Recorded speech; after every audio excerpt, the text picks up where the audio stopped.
భాషా Hindi academy YouTube ఛానల్లో మీ అందరికీ స్వాగతం పలుకుతున్నాను. నేను మీ మొహమ్మద్ తాహిర్ పాషా. విద్యార్థులు, గత నెలలో మనం జిస్ దేశ్ మే గంగా బహతీ హై అనేటువంటి గీత పాఠాన్ని మనం నేర్చుకోవడం జరిగింది. ఈరోజు ఈ నెలకు సంబంధించినటువంటి గానే వాలీ చిడియా అనే రెండవ పాఠాన్ని ఈరోజు మనం తెలుగులోను ఇంగ్లీష్లోను తెలుసుకునేటువంటి అర్థం చేసుకునేటువంటి ప్రయత్నం చేస్తారని ఆశిస్తూ ఉన్నాను. విద్యార్థులు, నా యొక్క యూట్యూబ్ ఛానల్లో 6వ తరగతి నుండి 10వ తరగతి వరకు ఆంధ్రప్రదేశ్ మరియు తెలంగాణ రాష్ట్రాల యొక్క హిందీ పాఠ్యపుస్తకం సంబంధించినటువంటి సమస్త సమాచారం సంబంధించినటువంటి వీడియోలు నా యొక్క ఛానల్లో అందుబాటులో ఉన్నాయి. మీరు నా యొక్క డిస్క్రిప్షన్లో ఉన్నటువంటి లింక్ ద్వారా ఈ యొక్క వీడియోస్ని వీక్షిస్తారని ఆశిస్తూ, అదేవిధంగా నా యొక్క యూట్యూబ్ ఛానల్ను తప్పక సబ్స్క్రైబ్ చేసుకుని నా యొక్క వీడియోస్ చూసి లైక్, షేర్ చేస్తారని ఆశిస్తూ ఉన్నాను. చాలామంది ఉపాధ్యాయులు, ఆంధ్రప్రదేశ్ మరియు తెలంగాణ రాష్ట్రానికి చెందినటువంటి హిందీ ఉపాధ్యాయ మిత్రులు నాకు ఫోన్ చేస్తూ కొన్ని విషయాలు వీడియోలు తయారు చేయమని కోరడం మీద నేను ఈ యొక్క వీడియోస్ని చేస్తూ ఉన్నాను. సరే, ఈరోజు మనం 9వ తరగతి 2వ పాఠం గానే వాలీ చిడియా యొక్క పాఠం యొక్క భావాన్ని తెలుగులోను మరియు ఇంగ్లీష్లోనూ నేర్చుకునేటువంటి ప్రయత్నం చేద్దాం. సరే, ముందుగా మనం వీడియో ప్రవేశిస్తాం. గానే వాలీ చిడియా, పాట పాడేటువంటి పక్షి, పిచ్చుక. చిడియా అంటే పక్షి, గానా అంటే పాట. సరే, ఈ వీడియోలో మనం మొదటిగా ఫస్ట్ పారాగ్రాఫ్లోకి ప్రవేశిస్తాం. ఈ పాఠం సంబంధించి ఏక్ రాజా థా, వహ బహుత్ హీ సుందర్ महल में रहता था. उसे अपने महल पर बहुत गर्व था. संसार के कोने कोने से यात्री महल देखने आते थे. यात्रियों ने अपने यात्रा वर्णन में महल की सुंदरता के बारे में कई बातें लिखी. उन्होंने एक गाने वाली चिड़िया के बारे में भी लिखा था. यह चिड़िया महल के पास वाले जंगल में रहती थी और बहुत ही मधुर स्वर में गाती थी. ఇది మొదటి పారాగ్రాఫ్. ఈ పారాగ్రాఫ్ యొక్క భావాన్ని తెలుగులో చెప్తూ ఉంటాను. మీరు దయచేసి మీ యొక్క హిందీ పాఠ్యపుస్తకంలో వాటి యొక్క అర్థాన్ని రాసుకునేటువంటి ప్రయత్నం చేస్తారని భావిస్తూ ఉన్నాను. అయితే ముందుగా మనం చూడవలసినటువంటి విషయం ఏంటంటే, గమనించండి. ఒక రాజుగారు ఉండేవారు. ఆయనకు ఒక అందమైనటువంటి భవనంలో ఆయన నివసిస్తూ ఉండేవారు. ఆయనకున్న భవనం అంటే ఆయనకి చాలా గర్వంగా ఉండేది. ప్రపంచంలోని నలుమూలల నుండి యాత్రికులు ఆ భవనం చూడటానికి వచ్చేవారు. యాత్రికులు ఆ భవనాన్ని చూడటానికి వచ్చి యాత్రా వర్ణన పుస్తకం అంటే ఒక పుస్తకం పెట్టబడుతుంది, ఒక రిజిస్టర్ పెట్టబడుతుంది చారిత్రాత్మక ప్రదేశాల్లో. దానిలో మనం అక్కడ వచ్చినప్పుడు మనకు కలిగినటువంటి అనుభూతిని, ఆ వర్ణనని గురించి 2-3 అభిప్రాయాలు, మన యొక్క ఒపీనియన్స్, సజెషన్స్, సలహాలు, సూచనలు అక్కడ పుస్తకంలో రాయటం అనేది జరుగుతూ ఉండేది. అందరూ కూడా మహల్ని వర్ణిస్తూ, స్తుతిస్తూ చాలా బాగుందని భవనం గురించి రాశారు. కానీ కొంతమంది యాత్రికులు ఒక పాడుతూ ఉన్నటువంటి ఒక పక్షి గురించి కూడా రాయడం జరిగింది. ఆ పక్షి రాజభవనం యొక్క వెనుక భాగంలో ఉండేటువంటి ఆ గార్డెన్లో, పూల తోటలో ఉండేది.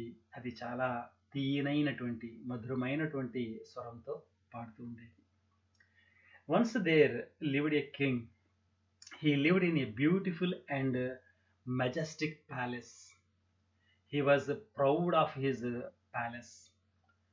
Tourists from all corners of the world visited the palace. Describing their tour, they wrote a lot about the grandeur of the king's palace. They wrote many things about the singing bird. It lived in a forest nearby the palace. It would sing songs with its mellifluous voice. Next paragraph लोग प्रवेशिद्దాం. राजा ने इस चिड़िया को कभी नहीं देखा था. यात्रियों द्वारा लिखे गए यात्रा वर्णन पढ़ने से राजा को चिड़िया के बारे में पता चला. राजा ने उस चिड़िया को देखना चाहा, इसलिए अपने सेवकों को बुलाकर कहा, तुम लोगों ने कभी मुझे गाने वाली चिड़िया के विषय में नहीं बताया. जाओ, जंगल से उस चिड़िया को पकड़ कर लाओ. मैं उसका गाना सुनना चाहता हूं. రెండో పారాగ్రాఫ్ యొక్క భావాన్ని మనం నేర్చుకుందాం. రాజుగారు ఆ పక్షిని ఎప్పుడూ చూడలేదు. యాత్రికుల ద్వారా వ్రాయబడినటువంటి ఆ యాత్రా వర్ణన చదివినందుకు రాజుగారికి ఆ పక్షి గురించి తెలిసింది. లేకపోతే రాజుగారికి తెలియదు. రాజుగారు దాన్ని చూడాలని కోరుకున్నారు. అందువలన రాజుగారు తమ సేవకులను, సైనికులను పిలిచి, మీరెప్పుడు పాడే పక్షి గురించి నాకు ఎందుకు చెప్పలేదు? అడవి నుండి ఆ పక్షిని పట్టుకురండి, నేను దాని పాట వినాలనుకుంటున్నాను అని చెప్పారు. The king never saw the bird. He came to know about the bird by the writings of the tourists. He wanted to see it. He called his servants and ordered them to bring it from the forest. Next paragraph लग वाला. राजा के सेवकों ने भी उस चिड़िया को कभी नहीं देखा था और ना ही पूरे दरबार में कोई इस विषय के बारे में कुछ जानता था. चिड़िया को ढूंढने सैनिक जंगल में गए. ढूंढते ढूंढते उन्हें एक लड़की मिली जिसने चिड़िया को गाते हुए देखा था. गाने वाली चिड़िया का नाम लेते ही वह बोली, हाँ हाँ, मैं जानती हूँ उस गाने वाली चिड़िया को. ओह, वह कितने मधुर स्वर में गाती है. जब मैं यहाँ से काम समाप्त करके संध्या समय पर लौटती हूँ तो मुझे रास्ते भर अपना मीठा मीठा गाना सुनाती हैं.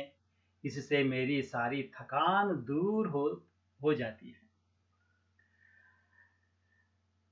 రాజుగారు యొక్క సేవకులు కూడా ఆ పక్షిని ఎప్పుడూ చూడలేదు. అంతేకాదు, ఆ రాజా దర్బారులో ఉన్నటువంటి ఆ కొలువులో ఉన్న వారికి ఎవరికీ కూడా ఈ విషయం గురించి తెలియదు. పక్షిని వెతకటం కోసం సైనికులు అడవిలోకి వెళ్ళారు. వెతుకుతూ వెతుకుతూ ఉండగా వారికి ఒక అమ్మాయి, ఒక బాలిక కనిపించింది. ఆ బాలిక పక్షిని పాడుతూ ఉండగా చూసి ఉంది.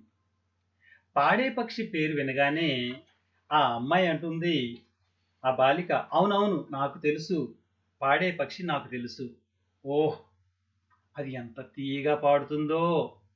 నేను పని పూర్తి చేసుకుని సాయంత్రం వేళ ఇంటికి తిరిగి వెళ్ళేటప్పుడు ఆ పక్షి దారి పొడవునా నాకు తన తీయని పాటతో నా యొక్క అలసటనంతా తీరిపోయే విధంగా వినిపిస్తూ ఉంటుంది.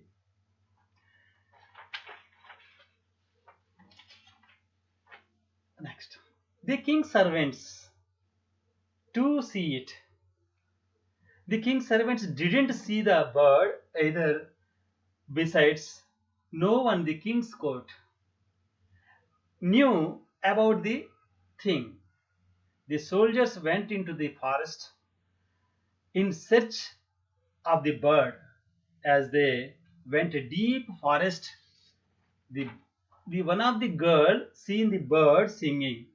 When she heard the name of the singing bird, she had already known that bird. Next paragraph से बोलता.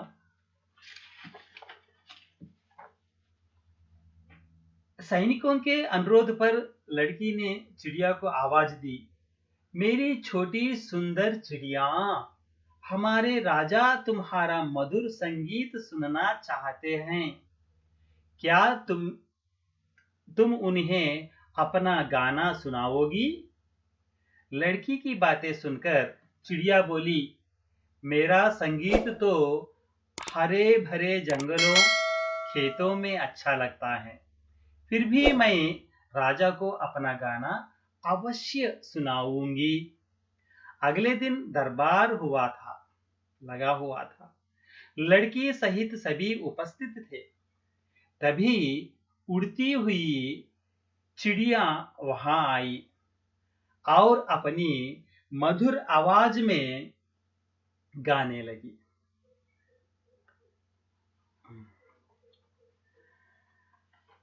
సైనికులు అందరూ కూడా ప్రాధేయపడుట వలన ఆ బాలిక పక్షిని ఈ విధంగా పిలిచింది. ఓ నా అందమైన చిన్న పక్షి, మన మధుర సంగీతాన్ని వినాలనుకుంటున్నారు మన రాజుగారు. ఏమి, నీవు వారికి నీ పాట వినిపిస్తావా? ఆ మాటలు విని ఆ పక్షి ఇలా అంటుంది, నా సంగీతం ఈ పచ్చని ఈ మధురమైనటువంటి కొండ కోణల్లో, అడవుల్లో, పొలాల్లో బాగుంటుంది. అయినప్పటికీ రాజుగారికి తప్పనిసరిగా వినిపిస్తాను అని అన్నది. మరుసటి రోజు రాజుగారు కొలువుదేరి ఉన్నారు. బాలికతో సహా అందరూ కూడా హాజరయ్యారు. అప్పుడే ఎగురుతూ పక్షి తన మధురమైన గొంతుతో పాట పాడటం ప్రారంభించింది.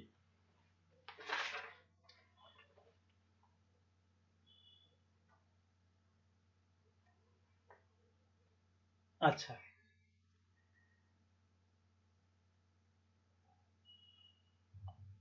they requested the girl called the bird follows, oh my little beautiful bird, our king has to the girl word said that music suited for all green fields, added that they would certainly sing a song for a king. Next day, when the king was in the court, all the courtiers attended to at the time of the bird came there flying and started singing. Next paragraph. उसका गाना सुनकर सभी मुग्ध हो गए। राजा की आंखों में तो खुशी के आंसू आ गए। वे बोले, प्यारी चिड़िया, तुम यही हमारे पास रहो, जो तुम मांगोगी वह तुम्हें मिलेगा। चिड़िया बोली, महाराज, मैं आपके पास रहूंगी। मैंने आपकी आंखों में खुशी की आंसू जो देखे हैं, चिड़िया के लिए सोने का पिंजरा बनवाया गया। जिस किसी चीज की वह इच्छा करती, राजा उसे पूरा करता। सारे राज्य में इस चिड़िया के संगीत की धूम मच गई। దీని యొక్క అర్థం తెలుసుకుందాం. దాని పాట విన్న అందరూ కూడా ముగ్ధులయ్యారు. రాజుగారి కళ్ళలో ఆనంద బాష్పాలు రాలాయి. ఓ ప్రియమైన పక్షి, నీవు ఇక్కడే మా వద్ద ఉండు అన్నారు రాజుగారు. నీవు ఏది అడిగితే అది నీకు దొరుకుతుంది. అప్పుడు ఆ పక్షి, మహారాజా, నేను మీ వద్దనే ఉంటాను. నేను మీ కళ్ళలో ఆనంద బాష్పాలను చూశాను అని అన్నది. పక్షి కోసం బంగారు పంజరం తయారు చేయబడింది. అది ఏమి కోరితే ఆ కోరికను తీర్చేవారు. రాజ్యమంతా ఆ పక్షి గురించి, ఆ పక్షి యొక్క పాట గురించి అందరూ కూడా పొగడటం ప్రారంభమైంది.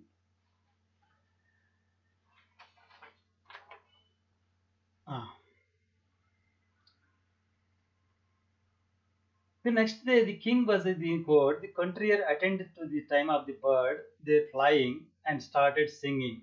All the people were eyes are shed tears of bliss. He wanted to the bird to stay there, and said that would be fulfilled. The bird agreed. A golden cage was made for that bird, but the bird was, he promised, the bird's music was prevalent all over the country. Next పారాగ్రాఫ్లోకి ప్రవేశిస్తాం.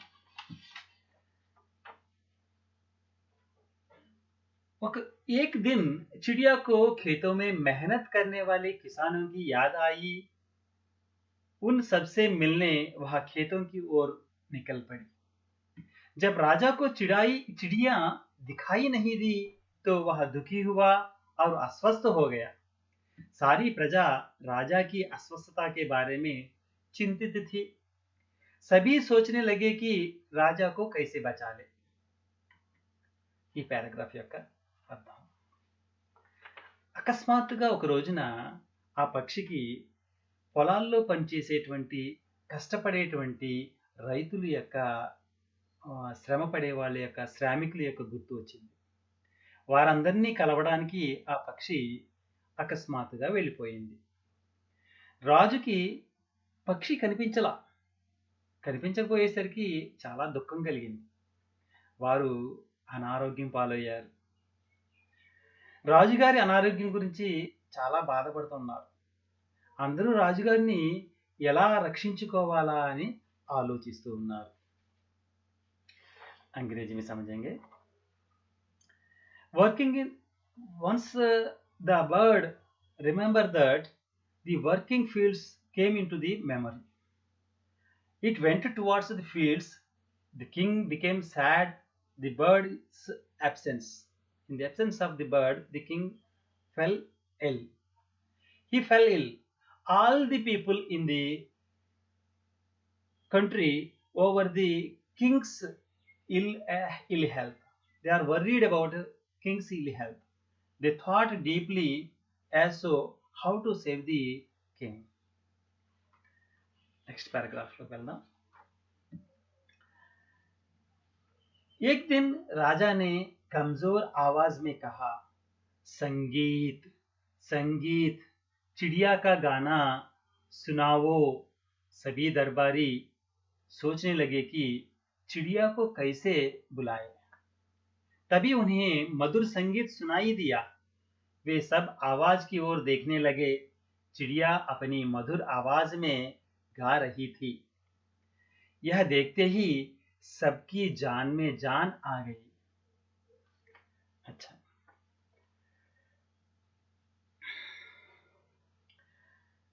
రాజుగారు బలహీనమైనటువంటి గొంతుకతో నీరసంగా ఇలా అంటున్నారు, సంగీతం పాట పక్షి పాట వినిపించండి అని అనసాగిరి.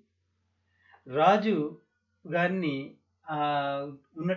అక్కడ ఉన్నటువంటి వారందరూ కూడా పక్షిని ఏ విధంగా పిలవాలా అని ఆలోచిస్తూ ఉన్నారు. అప్పుడే వారికి మధురమైనటువంటి స్వరంతో పాడుతున్నటువంటి ఆ పక్షి యొక్క గొంతుగా ఆ ధ్వని సంగీతం వినిపించింది. ఈ వినిపించిన వైపుకు అందరూ చూశారు. పక్షి తన తీయని గొంతుతో పాడటం మొదలుపెట్టింది. అది చూడగానే అందరి యొక్క ప్రాణాలు లేచి వచ్చాయి. The king, with a feeble voice, told the courtiers that he wanted to listen to the courtiers through the how to call the bird back. At that very moment, the voice, sweet voice, the bird was singing with its sweet voice. All of them came to their bird. Next paragraph. किसानों के द्वारा चिड़िया ने राजा की अस्वस्थता के बारे में सुन लिया था. तुरंत वह राजा को अपना संगीत सुनाने आ पहुंची. जैसे जैसे वह गाना गाती वैसे वैसे राजा की अस्वस्थता दूर होती. धीरे धीरे राजा स्वस्थ हो गए.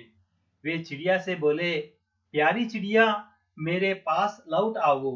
मैं तुम्हें हमेशा राजमहल में रखूंगा. चिड़िया बोली, नहीं महाराज, मुझे अपना संगीत मेहनत करने वालों को भी सुनाना है. मैं हर दिन यहाँ आऊंगी, आपको भी अपना संगीत सुनाऊंगी.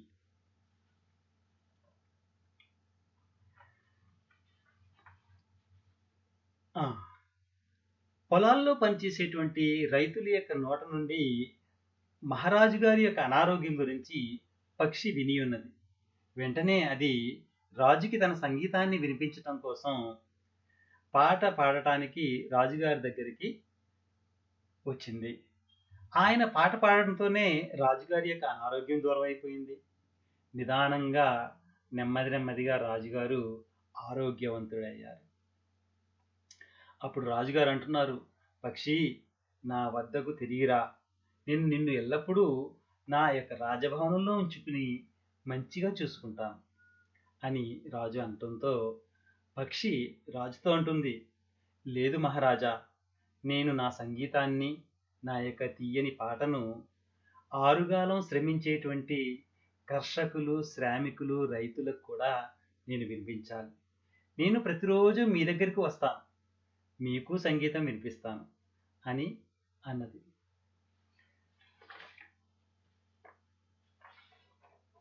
Know about the king ill health from the farmers and some laborers, from the peasants.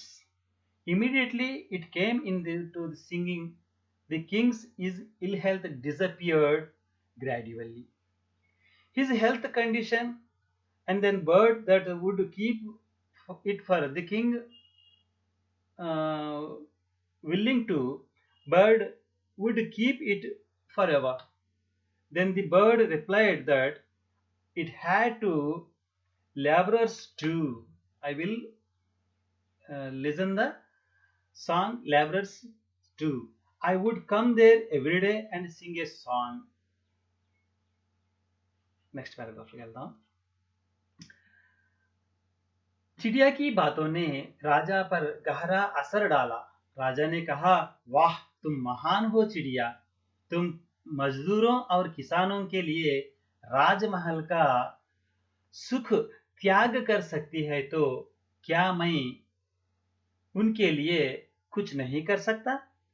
चिड़िया बोली, क्यों नहीं महाराज, मजदूर और किसानों के बारे में सोचना और उनकी सहायता करना हमारा कर्तव्य है, क्योंकि वे हमारे सुखदाता हैं और अन्नदाता हैं.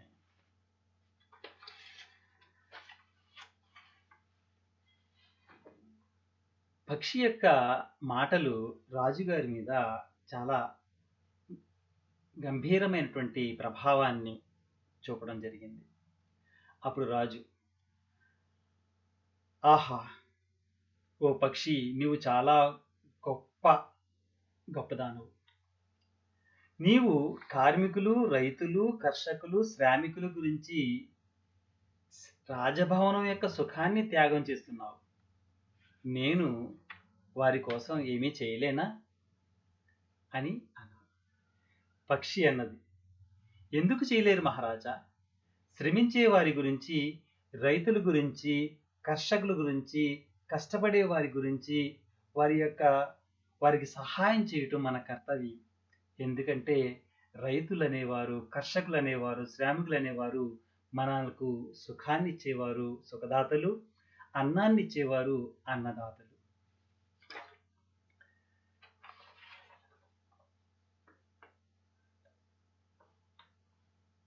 It is showed the immense effect of the king. He praised the bird that it was taken the comfort of the royal court. For the sake of laborers and peasants, said that it was their duty to think over the welfare of laborers and farmers and the food providers and comfort for the food providers. బాగా అర్థమైందని భావిస్తూ ఉన్నాను. మీరు ఈ యొక్క వీడియోలో ఈ యొక్క గానేవాలి చిడియా యొక్క పాఠం యొక్క భావాన్ని 2 భాషల్లోనూ తెలియజేసే ప్రయత్నం చేశాను. దీని ద్వారా పక్షి యొక్క త్యాగ బుద్ధి, రైతుల గురించి ఆలోచిస్తున్నటువంటి ఆ పక్షి గురించి, అలా ఆలోచిస్తున్న ఒక జీవి గురించి మనం ఆలోచించాం. అదేవిధంగా మనం కూడా వారి కోసం, అంటే ఎవరైతే శ్రామికులు ఉన్నారో, రైతులు ఉన్నారో, కర్షకులు ఉన్నారో వారి యొక్క సుఖం కోసం కూడా ఆలోచించాలి. ఎందుకంటే మనం తినే ప్రతి మెతుకు కూడా రైతు నుండి, కర్షకుల నుంచి, శ్రామికుల యొక్క కష్టార్జితమై ఉంది. అందువల్ల వారిని సుఖము సుఖము ఉండేటట్టు వాళ్ళకి సుఖదాతలు, అన్నదాతలు అని పెట్టడం జరిగింది. వారిని మనం అందరూ ఎప్పుడూ కూడా ఆదరించాలి. వారికి ముందు అవకాశాన్ని ఇచ్చి మనం వెనక నుంచోవలసిన అవసరం మనందరికీ ఉంది. ఈ పాఠం ద్వారా పక్షి తన యొక్క త్యాగ బుద్ధిని, తన యొక్క తత్పరతని, శ్రామికులకు సేవ గురించి ఈ యొక్క పాఠం ద్వారా తెలియజేయడం జరిగింది. రాబోయే వీడియోలో మీ అందరికీ కూడా ఈ గానేవాలి చిడియా పాఠం నుంచి మనకు ఎటువంటి ప్రశ్నలు రాబోతున్నాయి, ఆ ప్రశ్నలకు ఏ విధంగా ఆన్సర్ రాయాలి, ఈ ప్రశ్నలు రాసేటప్పుడు మనం ఏ విధమైనటువంటి జాగ్రత్తలు తీసుకోవాలి అనే అంశం గురించి మరొక వీడియోలో మీకు తప్పక చేర్చుకుంటాను. Thank you for watching. Please like and subscribe and share my video Bhasha Hindi Academy. Thank you very much.